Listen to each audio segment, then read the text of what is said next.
So, while that big list looked pretty intimidating as far as what's going to be covered in this lecture, there's really only two ways in all of math to solve equations. And you'll constantly hear me refer to these two processes, okay? Number one is you isolate the unknown, okay? That's when you have an equation that only has one occurrence of the unknown in it. If there's more than one occurrence of the unknown, then the only way to find a solution to the equation is to factor the number 0. And we'll talk more about that in a few slides. So let's start with linear equations. So linear equations are where the occurrence of the variable is only to the first power. And I'm going to go ahead and do two parallel solutions to similar problems. Okay? In this one, we're solving for w. The one on the left, we're solving for x because that's the only variable there is. Okay, so generally speaking, when you see equations with your variable on both sides, we move the variables so that they're only on one side. So I move the 3x to the other side by subtracting it from both sides, and I'll add 4 to both sides to put the constants together. And I'm going to hold off for a second and come over here. All right, if I'm solving for w, there are two occurrences of w, both on the right. So I'm going to go ahead and move this 2LH to the other side. Now, I didn't combine these just yet, as you probably would have, for a reason. I need to point out a principle of what's really happening here. You're used to coming down here and just writing 4x, which is correct, but I want to show you what's really occurring. Okay, what's really occurring is you're factoring out the x from the two terms, and we're writing what's left on the inside. And in this case, you're able to simplify the inside and make it 4x. That's not always going to be the case when solving linear equations, as is the case over here. Okay? W is what I'm solving for, so the principle is to factor the w out and to leave the 2L plus 2H, in this case, on the inside. From here, it's very simple to finish. We divide both sides by the coefficient of the variable that we're trying to solve for. And here we're able to do that because we factored it out from both sides, so we get a solution. W equals a minus 2LH divided by 2L plus 2H. Now, I want to make a point of something on this right equation. This is W solved in terms of, okay, and you're going to see this phrase used a lot this year. You need to be used to it. In terms of A, L, and H. Okay? So over here, x is solved. X is equal to 3, no doubt about it. Over here, w is solved for, but it contains other variables besides w. So it's w in terms of A, L, and H. Okay, next family we're going to look at are called quadratics. This is where x squared is the largest occurrence of the variable. There may be ax the first term, there may not. Okay, so a quadratic equation is any equation in this form. Now, simple quadratics have no b term. B is 0. So there is only one occurrence of the variable, but it is a second degree occurrence. So we can still isolate the unknown. We'll add 9 to both sides. We'll divide both sides by 3. And principle from last lecture is we're going to take the positive square root of both sides, which leaves me with the absolute value of x here. Positive square root of 9 is 3, and so absolute value of x becomes positive or negative x, depending on the value, and that's where we are able to shift over the positive or negative 3. Now, quadratics that aren't simple have to be solved by factoring the number 0. Okay? What that means is I need to have 0 on one side of the equation. Every year I see pre-calculus and calculus students do this. They factor. Okay, they do what they're told, they factor, but they leave the 24 on this side. And they try to make some conclusions now about x. That x is 24 and that x is 19, I suppose. Okay, this is bad. Okay, this is very, very bad. There's no logic in there. It doesn't work. So let me explain why what I'm going to show you works. So you have to factor the number 0, which means 0 is on one side of the equation. So what we're saying is what's on the left is basically the number 0 because it's equal to 0. Now, what do we know about the number 0? Well, I know if I have two things that are multiplied together and equals 0, in other words, I have a factored expression is equal to 0, one of those factors must be 0. So A has to be 0 or B has to be 0. Okay, this is a powerful fact. This does not work for any other number. If A times B equals 3, we have no idea what the two factors could be. There's lots of possibilities. Here we know for certain one of them must be 0. So if I can factor this quadratic, I'll have a way to get to its solution. Looks like x plus 8 and x minus 3 would work. Okay, I have two things that multiply to be 0, so one of them must be 0. This one or this one. And this gets me into a world of linear functions or linear equations, which I know how to solve. Now, another method for solving quadratics that don't factor nicely, okay, they all factor, but they don't all factor nicely, is what's called completing the square. Learned an acronym from my cooperating teacher when I was student teaching for completing the square. It's MFAB. Okay, so the M stands for move, which means to move the constant term to the other side. So we'll write x squared plus 2x equals 5. F stands for factor, and that's factor the coefficient of x squared, if there is one. In this case, there isn't. I'll do a second example where there will be a coefficient of x squared to factor out. Okay, the A stands for add. Now, what do we add? We add 1/2 of the B term squared to both sides of the equation. Okay, so remember, B is the coefficient of x in our standard form. We take half of this coefficient and square it. In this case, we take half of 2, which is 1, and square it, and we also get 1. And we have to do that to both sides. The last step of completing the square is to balance, okay, which means just to make sure that I added the same thing to both sides. In this case, I did. All right, now what happens is, if you've done this correctly, the left side is a perfect square trinomial, something that factors as a perfect square, and you are now in a position where I only have one occurrence to the variable and I can isolate the unknown. My first step would be to take the positive square root of both sides, which means here I'm going to have the absolute value of x plus 1, which becomes plus or minus x plus 1. I can shift the plus or minus to the other side, and then I can subtract 1 to solve for x. Beg your pardon, this should have been a square root of 6. Getting ahead of myself. Here we go. So x is going to be equal to -1 plus and minus the square root of 6.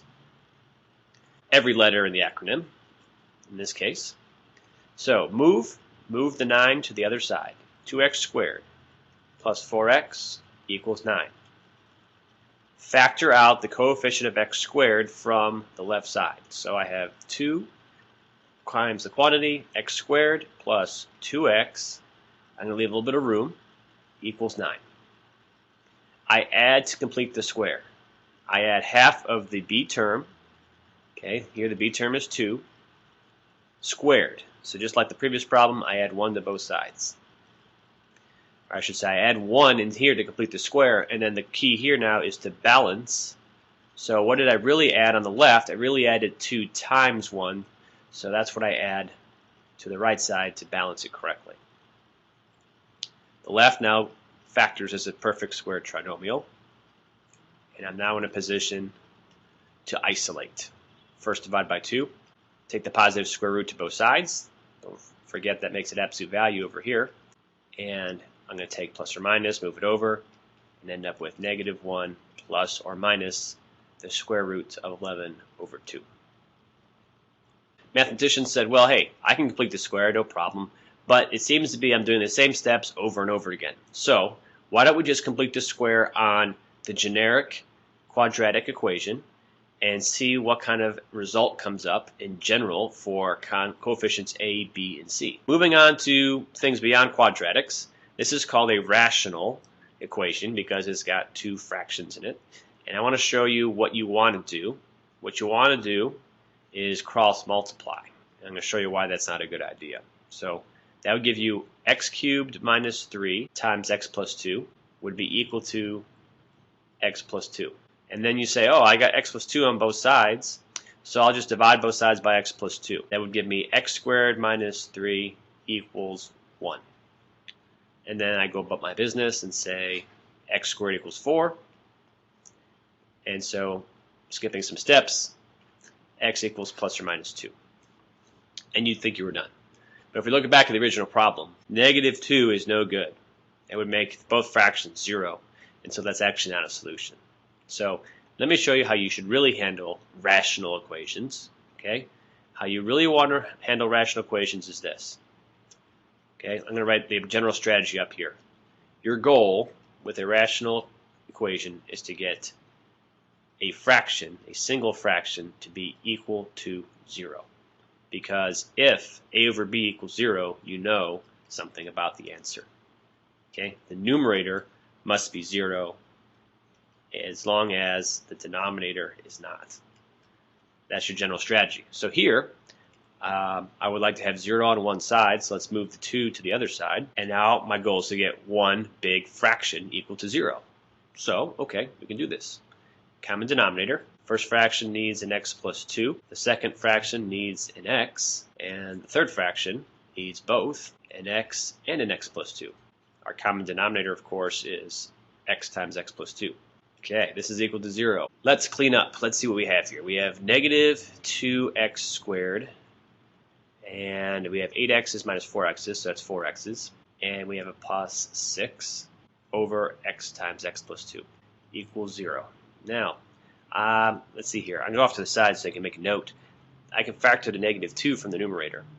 What would that leave me with? It would leave me with x squared minus 2x minus 3. Okay, double check my work here.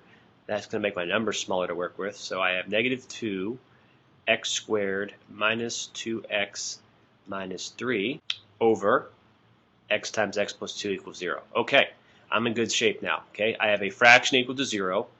Okay, which means the numerator needs to equal 0, but the denominator cannot. So I'll make a little note here.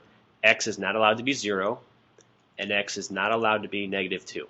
As long as they're not, I'm okay. So when does negative 2 times x squared minus 2x minus 3 equal 0? Well, negative 2 never equals 0. Hopefully this second piece will factor nicely. X minus 3 and x plus 1. So that means x minus 3 equals 0, or x plus 1 equals 0. So x can equal 3, and x can equal negative 1, and I look over here to double check, and I'm okay. This is called a radical equation, not because it's cool, but because it has a radical symbol in it. General strategy with radical equations, if possible, is to isolate the radical first, because at some point you're going to have to square both sides of the equation to get rid of the radical. So I don't want to square right now. That would create more of a mess. I need to move the 1 to the other side. Or I need to move the radical to the right side and move the 2x to the other side. Let's do it that way. So I'm going to add the square root of 2 minus x to both sides, subtract 2x from both sides. Now I'm here. The radical is now isolated, and at this point you want to try to get rid of it by squaring both sides. So we have 2 minus x, and over here we have 1 minus 4x plus 4x squared because of expanding the binomial. Let's gather all our terms on one side so we can factor the number 0 because I now have a quadratic. 4x squared, we're going to add an x to both sides, that's a minus 3x, and we're going to subtract 2 from both sides, that's a minus 1. I'll try to factor it. If it doesn't factor, I'm off to the formula. Or I could be completing the square, your choice. So here's my first guess, it's a 2x and a 2x. Plus 1 and minus 1, right, would be the choices for negative 1, so that doesn't look like it's going to work. So maybe it's a 4x and a 1x situation. So maybe minus 1 there and a plus 1 there. That does it. Okay, what does that mean? That means 4x plus 1 equals 0, or x minus 1 equals 0, which gives us x equals negative 1/4, or x equals 1. Now, I need to go back and check because what can happen sometimes is we get bogus answers. So let's try 1. 2 times 1 is 2, good, equals 1 minus the square root of 2 minus 1. The square root of 2 minus 1 is the square root of 1, which is 1, so that would give me a expression 2 equals 0. That's false. So I got to reject this as a solution. Let's try negative 1/4. Here I'm going to get negative 1/2 equals 1 minus the square root of 2 plus 1/4. Okay, so 1 minus the square root of 9/4, which comes out to be a nice number, 3/2, and negative 1/2 does equal 1 minus 3/2 because this is 2/2 minus 3/2. So this is a good answer. Okay, last one to look at. Real simple idea. You have absolute value of something equals 3. We've been over this a few times now. Absolute value means plus and minus. Okay, so 2x minus 5 equals 3. And I would say handle these separately. Okay, so you could have positive 2x minus 5 equals 3.